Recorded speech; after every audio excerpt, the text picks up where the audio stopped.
है guys, thank you बाद में बोल देना, क्योंकि आज जो मैं सीरीज एक्सप्लेन करने वाला हूँ वो दुनिया की सबसे ज्यादा पसंद की जाने वाली सीरीज में से एक है। अगर आपको गेम ऑफ थ्रोन्स, विचर, स्पार्टकस और हाउस ऑफ द ड्रैगन जैसे शोज पसंद आए हैं तो ये भी आपको जरूर पसंद आएगा। और इस शानदार सीरीज का नाम है वाइकिंग्स और ये लोग नॉर्स माइथोलॉजी को मानते हैं, जैसे ओडिन, थोर, फ्रेया, लोकी, ये सब इनके देवता हैं और ये इन्हें ही अपना ईश्वर मानते हैं। सीरीज की शुरुआत में हम रैग्नार को देखते हैं जो अपने दुश्मनों से जंग कर रहा होता है और इस जंग में अब इसके साथ सिर्फ इसका भाई रोलो ही बचा होता है, लेकिन इन्होंने काफी सारे दुश्मनों को अकेले ही मार गिराया है और ये दोनों ही अकेले इतने सारे बचे हुए दुश्मनों से लड़ रहे होते हैं और फिर जल्दी ही इन सबको भी मार गिराते हैं। और फिर तभी रैग्नार को कुछ अजीबोगरीब चीजें दिखने लगती हैं। इसे कौवे दिखाई देते हैं और तभी आसमान में से एक साया रूहों को ले जाते हुए दिखाई देता है। ये सब रैग्नार को एक तरह की भविष्यवाणी लगने लगती है। और फिर इसके कुछ दिन बाद हम रैग्नार की पत्नी लेगार्था को देखते हैं जो अपनी बेटी के साथ मछलियां पकड़ रही होती है, जबकि इधर रैग्नार अपने बेटे बियोन को लड़ाई की तालीम दे रहा होता है। और फिर जब तक रैग्नार की पत्नी वापस आती है तो शाम हो जाती है और फिर रैग्नार अपनी पत्नी से कहता है कि कल मैं अपने बेटे को रस्म के लिए ले जा रहा हूँ। अब ये बड़ा हो चुका है, पर इसकी पत्नी कहती है कि अगले साल ले जाना, पर रैग्नार कहता है कि इसका वक्त आ चुका है। और फिर रात को रैग्नार अपनी पत्नी से कहता है कि फिक्र मत करो, वहाँ मैं किसी और को नहीं देखूंगा। और फिर सुबह होते ही रैग्नार अपने बेटे को रस्म के लिए यहाँ से ले जाने लगता है और फिर रास्ते में इसका बेटा पूछता है कि रस्म में क्या होगा, जिस पर रैग्नार बताता है कि बादशाह कुछ गुनहगारों को सजा देंगे और फिर उसके बाद हम आगे की रणनीति बनाएंगे। बादशाह हमेशा की तरह अपने जहाजों से हमें पूरब की तरफ भेजेंगे, पर मुझे पश्चिम के बारे में जानना है, वहाँ के लोगों के बारे में जानना है, क्योंकि वहाँ पर बहुत सारा सोना और दौलत है। जबकि इधर रैग्नार के घर पर जब इसकी पत्नी अकेली होती है तो यहाँ पर दो लोग आ जाते हैं जिनकी नियत लेगार्था पर होती है, इसीलिए लेगार्था अपनी बेटी को यहाँ से भेज देती है। और फिर जैसे ही ये दोनों इसकी तरफ बढ़ते हैं तो तभी लेगार्था इन्हें बुरी तरह से मारने लगती है और इन दोनों को काफी ज्यादा जख्मी कर देती है, जिसके बाद ये दोनों यहाँ से दुम दबाकर भाग जाते हैं। और फिर अगली सुबह हम देखते हैं कि इधर रैग्नार भी अपने बेटे को लेकर जल्दी ही बादशाह के पास पहुँच जाता है, जहाँ पर पहले ही बहुत सारे लोग आए होते हैं। तभी यहाँ पर रैग्नार का भाई रोलो भी इन्हें मिल जाता है और ये बियोन से कहता है कि आज रस्म के बाद तुम भी एक मर्द बन जाओगे।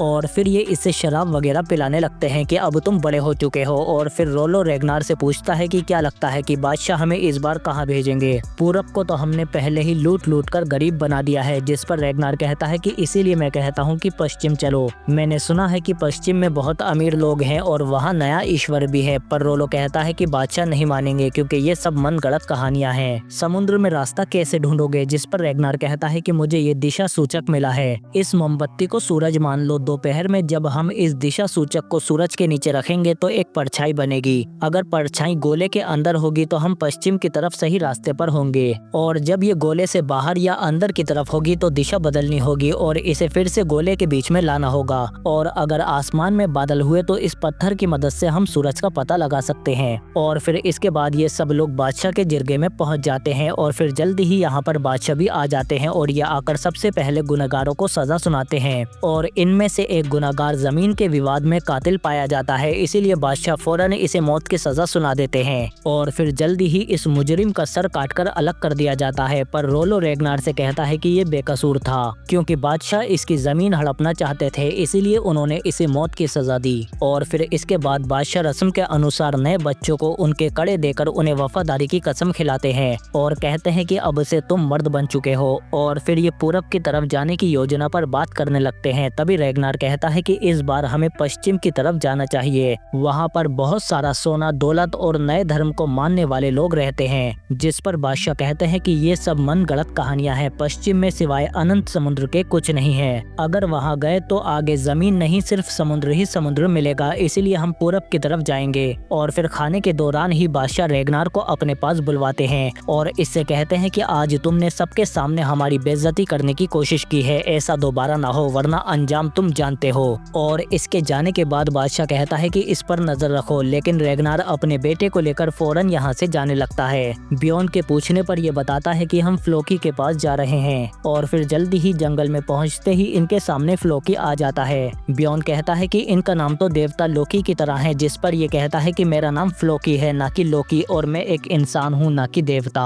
तभी रैग्नार कहता है कि फ्लोकी बहुत अच्छी नावें भी बनाता है, अब चलो हमारी नाव दिखाओ कैसी बनाई है तुमने। और फिर फ्लोकी इसे बड़ी सी नाव दिखाने के लिए ले जाता है जो इसने खुद पश्चिम की ओर जाने के लिए बनाई है। फ्लोकी कहता है कि मैंने इसमें कीलें नहीं लगाई बल्कि इन्हें एक दूसरे में ऐसे फंसाया है कि तेरी नाव लहरों से डगमगाने के बजाय प्यार से आगे निकल जाएगी। कसम से कह रहा हूँ, घबरा मत प्यारे, हम बहुत ही जल्दी अमीर बनने वाले हैं। और फिर जल्दी ही ये नाव परखने के लिए तैयार हो जाती है, पर फ्लोकी थोड़ा नर्वस है, पर जल्दी ही ये इसे टेस्ट करने के लिए पानी में उतार देते हैं। और जब इनकी नाव गहरे पानी में पहुंच जाती है तो रेगनार पाल खोल देता है, जिसके बाद इनकी नाव हवा से बातें करते हुए बहुत तेजी से पानी में चलने लगती है, जिससे ये बहुत खुश हो जाते हैं। और फ्लोकी कहता है कि मैंने तुझसे किया था ना कि मेरे दिमाग का कोई तोड़ नहीं है, तू फिक्र मत कर, हम पश्चिम जरूर पहुंचेंगे। पर दूर से इन्हें नाव के साथ बादशाह का आदमी देख लेता है।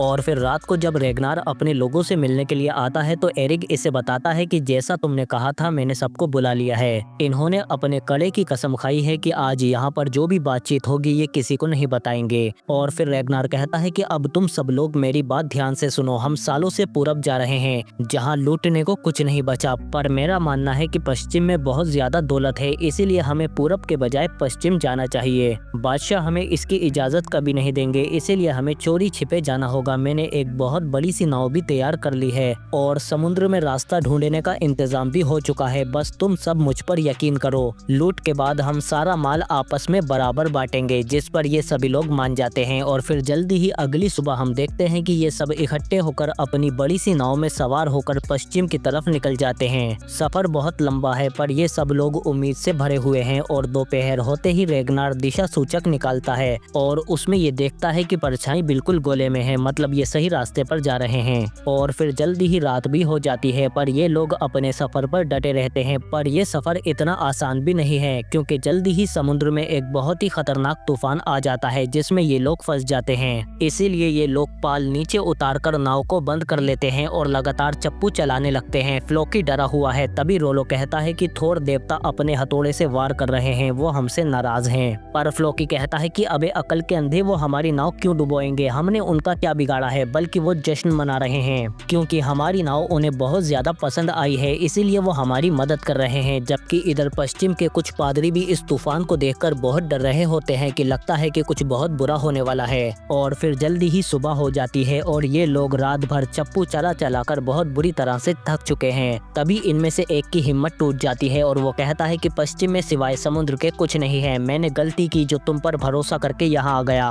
पर रेगनार कहता है कि बैठ जा, समुद्र सबकी परीक्षा लेता है। पर वो किसी की नहीं सुनता और उल्टा देवताओं को ही कोसने लगता है और कहता है कि हम सब मरने वाले हैं, ये सब रेगनार की वजह से होगा। तभी रेगनार आकर इसे मार देता है और फिर अपने भाई से कहता है कि कौवे को छोड़ दो, अगर कौवे वापस आ गए तो मतलब आगे जमीन नहीं है और अगर नहीं आए तो मतलब आगे जमीन है। और फिर काफी देर इंतजार करने के बाद कौवे तो वापस नहीं आते, पर इन्हें समुद्री पंछी दिख जाते हैं, जिस पर ये जश्न मनाने लगते हैं कि इसका मतलब कि आगे जमीन है। और फिर जल्दी ही इन्हें आगे जमीन दिख भी जाती है जहाँ पर एक चर्च में कुछ पादरी है। और जैसे ही ये पादरी इनकी नाव को आते हुए देखते हैं तो ये खतरे की घंटी बजाने लगते हैं। और इधर रेगनार भी जमीन पर उतरकर अपने लोगों से कहता है कि सब साथ रहना और कोई भी अपनी जान की कुर्बानी नहीं देगा। और फिर जब ये लोग और आगे आते हैं तो इन्हें एक चर्च भी दिख जाता है और फिर जल्दी ही ये अंदर आकर दरवाजे को तोड़ने लगते हैं। और दरवाजा तोड़कर जब ये अंदर आते हैं तो चारों तरफ सन्नाटा होता है, सिर्फ एक ही कमरे से आवाजें आ रही होती हैं जहाँ पर पादरी प्रार्थना कर रहे हैं। और जब ये अंदर घुसते हैं तो वहाँ पर पादरी बिना हथियारों के होते हैं और फिर ये लोग बड़ी ही बेरहमी से उन सबको मारना शुरू कर देते हैं और चारों तरफ खूना खच्चर मचा देते हैं। ये एक एक पादरी को चुन चुन कर मारते हैं, जो छिपे हुए होते हैं उन्हें भी निकाल निकाल कर मारते हैं, क्योंकि इन सब के ऊपर इस वक्त हैवानियत हावी हो चुकी है। और रेगनार इनकी इबादत गाह में इतना सोना देखकर हैरान हो जाता है कि इतना सोना चांदी बिना हिफाजत के कैसे रखा है। तभी रेगनार यहाँ छिपे हुए एक पादरी को निकाल लेता है, पर वो इससे कहता है कि तुम्हें देवता ओडिन की कसम है, हमें मत मारो। जिस पर रेगनार कहता है कि तुम्हें हमारे देवता के बारे में कैसे पता। पादरी कहता है कि हम अपने धर्म का प्रचार करने के लिए हर जगह जाते हैं। तभी रोलो भी यहाँ पर आ जाता है और वो इनसे कहता है कि काफी अजीब जगह है, हर तरफ छान मारा पर कहीं भी औरत नहीं मिली, हर तरफ बस यही नमूने हैं और इसे जिंदा क्यों रखा है, इसे मारना होगा। पर रेगनार कहता है कि मैं इसे अपने साथ लेकर जाऊंगा और एक गुलाम की तरह बेचूंगा।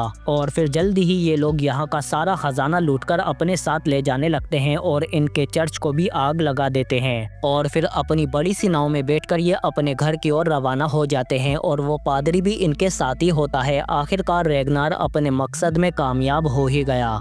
और इस लंबे सफर से लौटते हुए इनकी आंखों में अब सपने नहीं बल्कि खुशी है, क्योंकि पश्चिम में जाने का इनका सपना तो सच हो चुका है। अब सिर्फ इंतजार है वापस अपने लोगों में पहुंचकर उन्हें अपने सफर की दास्तान सुनाने का। और फिर काफी लंबा सफर तय करने के बाद ये लोग आखिरकार अपने घर के पास आ ही जाते हैं। पर तभी पादरी रेगनार से कहता है कि तुम्हारा ये साथी मर चुका है, और जब ये जाकर उसे चेक करता है तो वो मरा हुआ ही निकलता है। इसीलिए ये इसे पानी में फेंककर आगे बढ़ जाते हैं। और फिर जब ये अपने लोगों के पास पहुंचते हैं तो वो लोग इन्हें देखकर बहुत खुश होते हैं और ये उन्हें बताते हैं कि ये तो बस शुरुआत है। वहाँ पर सोने चांदी के भंडार हैं और ऐसी चीजें हैं जो हमने आज तक नहीं देखी। तभी बादशाह का आदमी कनूत आकर कहता है कि बादशाह का हुक्म है कि अभी ही अपनी लूट का सारा सामान लेकर उनके सामने पेश हो जाओ। और फिर जल्दी ही रेगनार बादशाह के सामने पेश हो जाता है और उनसे कहता है कि मेरे मालिक ये तो बस शुरुआत है, वहाँ पर इससे कहीं ज्यादा सोना है। वहाँ सिर्फ कुछ पादरी ही थे, वो भी बिना हथियारों के। पलक झपकते ही काम खत्म हो गया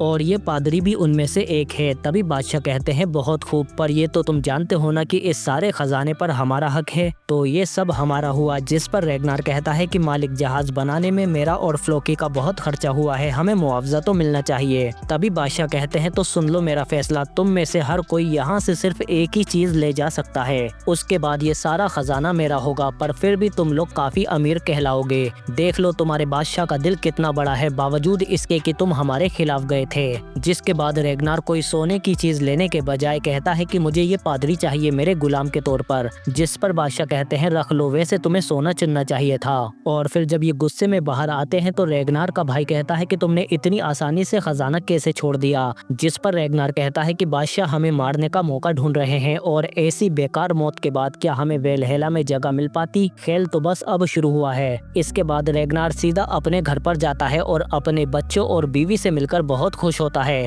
और ये लेगार्ता से कहता है कि मुझे बहुत सारा खजाना मिला था पर बादशाह ने सब ले लिया, अब सिर्फ ये गुलाम ही बचा है। जिस पर लेगार्ता कहती है कि मुझे तुम पर यकीन है। जबकि इधर हम देखते हैं कि बादशाह एक बच्चे से गड्ढा खुदवा रहे होते हैं सारा खजाना छिपाने के लिए, और फिर ये उस खजाने के साथ साथ उस बच्चे को भी मारकर इसी में दफना देते हैं ताकि किसी को पता न चले। जबकि इधर रेगनार उस पादरी को शराब पिलाकर सब कुछ उगलवाने लगता है और उससे कहता है कि मुझे पश्चिम के बारे में बताओ। जिस पर वो पादरी बताता है कि पश्चिम में एक बहुत बड़ा देश है जिसका नाम है इंग्लैंड, और वहाँ पर 4 रियासतें हैं जिसके 4 बादशाह हैं, और तुम उन्हीं में से एक रियासत नॉर्थम्ब्रिया में गए थे जिसके बादशाह का नाम है एले, और तुम्हारे आने से पहले हमें किसी की रखवाली की जरूरत नहीं थी क्योंकि हम लोग शांति से ईश्वर की आराधना करते थे। जिस पर रेगनार कहता है कि तुम्हारे देवता के पास इतना सोना क्यों था, वो इतने लालची क्यों हैं? हमारे देवता लोकी भी ऐसे ही हैं लालची। जिस पर पादरी कहता है कि हमारा सिर्फ एक ही ईश्वर है और ईसाई धर्म के लोग उन्हें सोने और चांदी की चीजें चढ़ावे के तौर पर चढ़ाते हैं ताकि उन्हें स्वर्ग में जगह मिल सके। और फिर सुबह होते ही रेगनार इस पादरी को लेकर फौरन बादशाह के पास पहुंच जाता है और उनसे कहता है कि मेरा फिर से पश्चिम जाने का इरादा है। मेरे गुलाम ने मुझे वहाँ के बारे में बहुत कुछ बताया है। जो जगह हमने लूटी थी उसके पास ही एक शहर भी है जहाँ पर और ज्यादा दौलत होगी, इसीलिए हमारे जहाज हमें वापस लौटाइए, इसमें कोई नुकसान नहीं है, जो भी माल मिलेगा वो हमेशा की तरह आपका ही होगा। जिस पर बादशाह कहते हैं जा तो हम भी सकते हैं, पर रेगनार कहता है बिल्कुल मेरे मालिक, पर बेवजह जान खतरे में क्यों डालना, बेहतर है कि ये काम हमें ही करने दिया जाए क्योंकि हम पहले भी जा चुके हैं। जिस पर बादशाह कहते हैं ठीक है, पर तुम्हारे साथ मेरा खास आदमी कनूत भी जाएगा। और फिर रेगनार जल्दी ही वापस अपने घर पर आकर अपनी पत्नी से कहता है कि तैयार हो जाओ, इस बार तुम भी मेरे साथ पश्चिम जाओगी और हमारे बच्चों और खेतों का ख्याल ये पादरी रखेगा, और वैसे भी हमारा बेटा अब बड़ा हो चुका है। और फिर अगले दिन हम देखते हैं कि ये सभी लोग जल्दी ही नाव पर बैठकर अपने सफर की तैयारियां करने लगते हैं और फिर से रेगनार अपनी पत्नी और बाकी लोगों के साथ अपने पश्चिम के सफर पर निकल जाता है और दिशा सूचक भी सही से काम कर रहा होता है। और इस बार ये लोग अपने सफर के मजे लेते हुए पश्चिम की तरफ जा रहे होते हैं क्योंकि इस बार इन्हें समुद्री तूफान का सामना नहीं करना पड़ता, समुद्र साफ है, इसीलिए ये इस बार आसानी से पश्चिम तक पहुंच जाते हैं। पर जैसे ही ये लोग पश्चिम के दूसरे हिस्से पर उतरते हैं तो वहाँ पर इन्हें कुछ सिपाही रोक लेते हैं और कहते हैं कि अगर तुम सौदागर या व्यापारी हो तो मैं तुम्हें हमारे बादशाह एले से मिलवा सकता हूँ। पर ये लोग जल्दी ही इन सिपाहियों पर हमला कर देते हैं और इन्हें बेरहमी से मारने लगते हैं और जल्दी ही इन सभी सिपाहियों को मारकर इनकी लाशों को समुद्री किनारे पर छोड़ देते हैं। पर इनमें से एक सिपाही भागने में कामयाब हो जाता है, पर ये लोग इनमें से एक सिपाही को जिंदा पकड़कर उसकी मदद से आखिरकार इनके शहर तक पहुंच ही जाते हैं। पर हमले से पहले रेगनार अपनी अपनी पत्नी से कहता है कि बेवजह बहादुरी दिखाने की कोई जरूरत नहीं है और ना ही अपने साथियों से अलग होने की। और फिर गिरजाघर की घंटी बजते ही ये लोग उसकी ओर जाने लगते हैं और इस वक्त शहर पूरा खाली होता है क्योंकि सभी लोग शहर के गिरजाघर के अंदर होते हैं और ये देखते हैं कि इनके हथियार भी चर्च के बाहर हैं। और फिर जल्दी ही ये दरवाजा तोड़कर जैसे ही चर्च में घुसते हैं तो वहाँ पर बहुत सारे लोग होते हैं और रेगनार के साथी फौरन इन पर हमला कर देते हैं और इन लोगों को बड़ी ही बेरहमी से मारना शुरू कर देते हैं। चर्च के पादरी कहते हैं कि ये ईश्वर का घर है, यहाँ पर ऐसा मत करो, जिस पर रेगनार कहता है कि डरने की जरूरत नहीं है, तुम्हारे ईश्वर है ना। और फिर ये लोग यहाँ का सारा खजाना लूटने लगते हैं और फ्लो की चढ़ावे की वाइन तक की पी जाता है। जबकि इधर कनूत जब एक घर में घुसता है तो वहाँ पर इसे एक औरत मिल जाती है और इधर फ्लो की क्रॉस को छीनने के लिए पादरी तक को मार देता है और इधर कनूत जबरदस्ती उस औरत की इज्जत लूटने लगता है। पर तभी यहाँ पर लेगार्ता आ जाती है और जब ये इस औरत को बचाने की कोशिश करती है तो कनूत इस औरत को ही मार देता है और फिर ये लेगार्ता की इज्जत पर हाथ डालने लगता है और कहता है कि इसकी कीमत अब तू चुकाएगी। पर लेगार्ता जल्दी ही कनूत को मौत के घाट उतार देती है और फिर इधर ये सब लोग भी सारा खजाना लूटकर यहाँ से जाने लगते हैं। तभी रेगनार पूछता है कि कनूत कहाँ है, जिस पर इसकी बीवी कहती है कि मैंने उसे मार दिया क्योंकि उसने मेरी इज्जत पर हाथ डाला था। और फिर जब ये लोग बाहर आते हैं तो वहाँ पर पहले से ही सिपाही खड़े होते हैं और ये इन्हें देखते ही इन पर हमला कर देते हैं। इस बार ये सिपाही तादाद में काफी ज्यादा होते हैं पर रेगनार का एक एक आदमी इनके कई कई सिपाहियों पर भारी पड़ता है और ये इन सिपाहियों को बड़ी ही बुरी तरह से चुन चुन कर मार रहे होते हैं। यहाँ के आम सिपाही इनका मुकाबला नहीं कर पाते क्योंकि रेगनार के साथी बिल्कुल हैवानों की तरह लड़ रहे होते हैं जिनके सामने ये सिपाही बिल्कुल भी नहीं टिक पाते।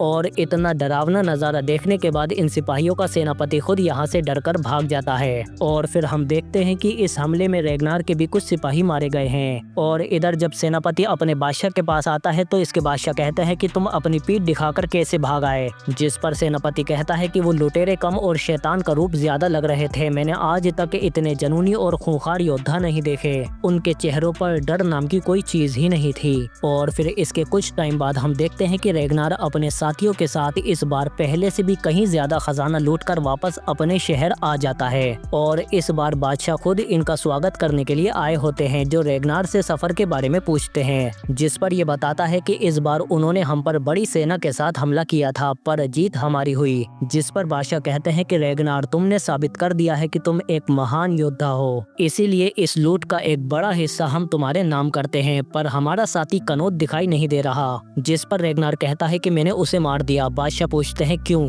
जिस पर रेगनार कहता है कि उसने मेरी पत्नी की इज्जत पर हाथ डाला था। बादशाह कहते हैं कि अच्छी कहानी है, गिरफ्तार कर लो इसे। और फिर सिपाही जल्दी ही रेगनार को गिरफ्तार करके ले जाते हैं और फिर इसके बाद बादशाह अपने पास रूलों को बुलवाते हैं और उससे कहते हैं कि तुम्हारा भाई एक काबिल योद्धा जरूर है पर वो हर बार सिर्फ अपनी ही वाहवाही सुनना चाहता है, पर सच तो ये है कि अगर तुम नहीं होते तो आज वो यहाँ तक नहीं पहुँचता। उसने तुम्हारा हक छीना है, पर मैं तुम्हें एक मौका देता हूँ क्योंकि अब तुम्हारे भाई का तो खेल खत्म होने वाला है, पर अगर तुम चाहो तो उसकी जगह ले सकते हो। मेरी वफादारी से तुम उससे कहीं ज्यादा आगे पहुँचोगे। मेरी बेटी से मिलो, मैं इसकी शादी करवाना चाहता हूँ जिसके लिए मुझे एक होनहार शख्स की तलाश है, क्योंकि तुम तो जानते हो कि हमारा कोई बेटा नहीं है, इसीलिए मेरे बाद मेरा सब कुछ उसी का होगा जो मेरी बेटी से शादी करेगा। अगर कल तुम रेगनार के खिलाफ गवाही दोगे तो उसकी मौत के बाद उसकी जगह तुम्हें मिलेगी और फिर मैं अपनी बेटी की शादी तुमसे करवा सकता हूँ। जिस पर रोलो मान जाता है। और फिर इसके बाद जब फैसले के वक्त रेगनार को बादशाह और बाकी प्रजा के सामने पेश किया जाता है तो बादशाह कहते हैं कि आज हमारे सामने एक कातिल खड़ा है जिसने मेरे भाई कनौत को मारा है। तभी रेगनार कहता है कि ये सच है, मैंने कनौत को मारा है पर उसने मेरी बीवी की इज्जत पर हाथ डाला था।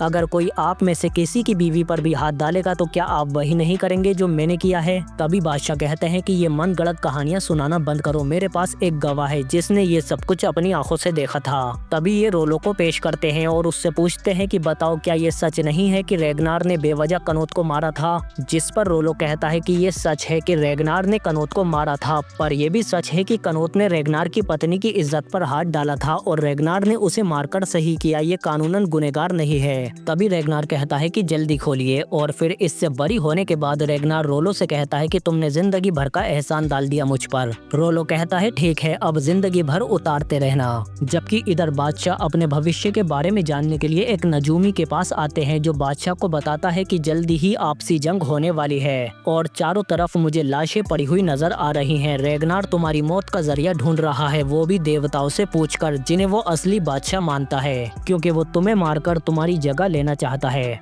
इसके अगले दिन हम देखते हैं कि रेगनार इस बात से अनजान है कि बादशाह अब इसे खत्म करने का फैसला कर चुके हैं। और फिर जब पादरी इससे वेलहेला के बारे में पूछता है तो रेगनार बताता है कि अगर हम जंग में शहीद होते हैं तो देवता ओडिन हमें सीधा वेलहेला ले जाते हैं, जो हमारे लिए स्वर्ग है। और फिर इसके बाद रेगनार शिकार के लिए जंगल में चला जाता है, जबकि इधर इसका बेटा बियोन देखता है कि बादशाह भी यहाँ पर आ चुके हैं। इसीलिए ये लोग अपनी जान बचाने के लिए भागते हैं, पर बादशाह के सिपाही इन्हें मारने के लिए इन पर टूट पड़ते हैं और ये किसी पर कोई रहम नहीं दिखाते। तभी शोरगुल सुनकर लेगार्ता भी समझ जाती है कि इन पर हमला हुआ है, इसीलिए ये अपने बच्चों को इकट्ठा करती है, जबकि बाहर बादशाह के लोग हर तरफ कत्लेआम मचा रहे होते हैं। और जब इनके चीखने की आवाजें रेगनार को सुनाई देती हैं तो वो फौरन अपने घर की ओर भागता है और ये देखता है कि बादशाह के आदमी इसके लोगों को मार रहे हैं, जिसे देखने के बाद रेगनार खुद को रोक नहीं पाता और ये बाहर खड़े हुए बादशाह के आदमियों को मारते हुए अपने घर की ओर भागने लगता है। इसके रास्ते में आने वाले सभी दुश्मनों को ये बुरी तरह से मौत के घाट उतारता जाता है, पर सिपाहियों की तादाद बहुत ज्यादा है,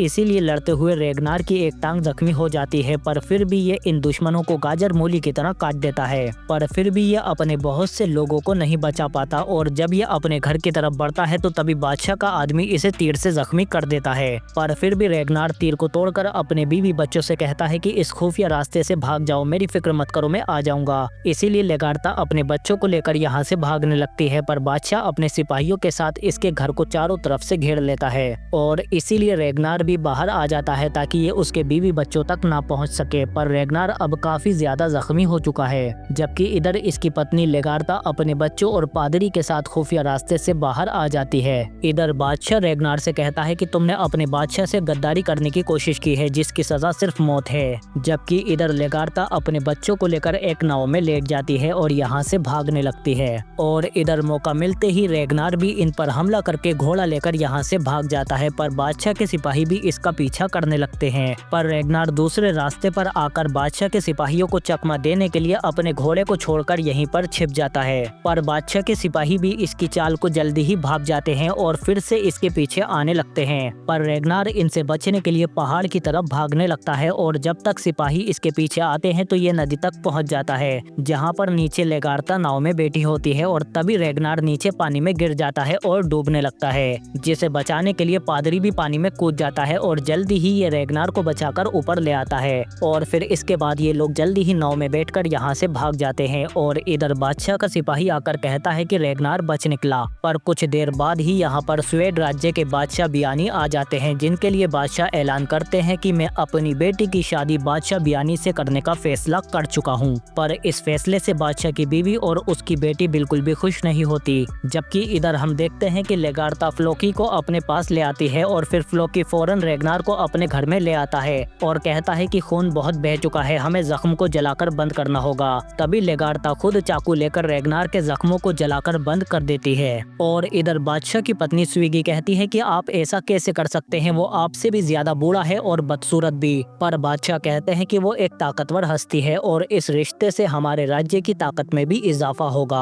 आज अगर हमारे बेटे जिंदा होते तो ये दिन कभी नहीं आता, पर दुश्मनों ने उन्हें मारकर उनके सर कलम कर दिए और हमें बेइज्जत करने के लिए उन्होंने हमारे बेटे के सरों को उन्हीं के पैरों में रखा था, जो हम कभी नहीं भूल सकते। अगर जिंदगी ऐसे दिन दिखाए तो एक बूढ़े से शादी करने का ख्याल बुरा नहीं लगता।